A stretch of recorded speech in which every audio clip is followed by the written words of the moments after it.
लीची एगो छोट फल हवे सोबेरी परिवार के।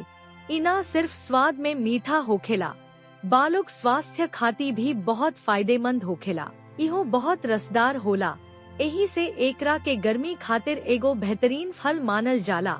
अगर रौरा स्वास्थ्य से जुड़ल ऐसन जानकारी चाही त हमनी के चैनल के सब्सक्राइब करी, जैसे कि हमनी रौरा सभे के हर जरूरी अपडेट देत रही जा।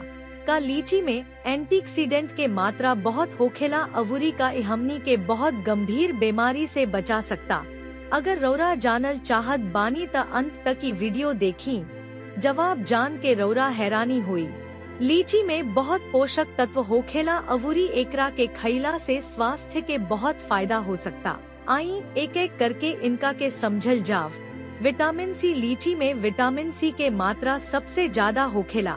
इ एगो शक्तिशाली एंटीऑक्सीडेंट ह जवन की प्रतिरक्षा प्रणाली के मजबूत करेला, अवूरी शरीर के कोशिका के नुकसान से बचावेला। Dietary fibre. एकरा में डाइटरी फाइबर के बढ़िया मात्रा होखेला, जवन की पाचन में मदद करेला, अवूरी ब्लड शुगर के स्तर के नियंत्रित करेला। पोटेशियम। लीची पोटेशियम के एगो बढ़िया स्रोत हा, जवन की ब्लड प्रेशर के बनावे राखे में मदद करेला।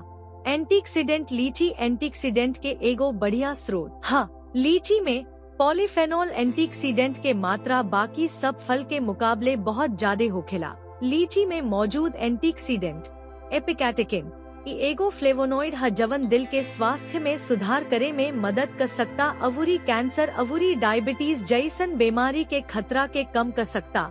रुतिन एगो फ्लेवोनोइड है, जवन की कैंसर, डायबिटीज अवूरी दिल के बीमारी जैसन पुरान बीमारी के रोके में मदद कर सकता।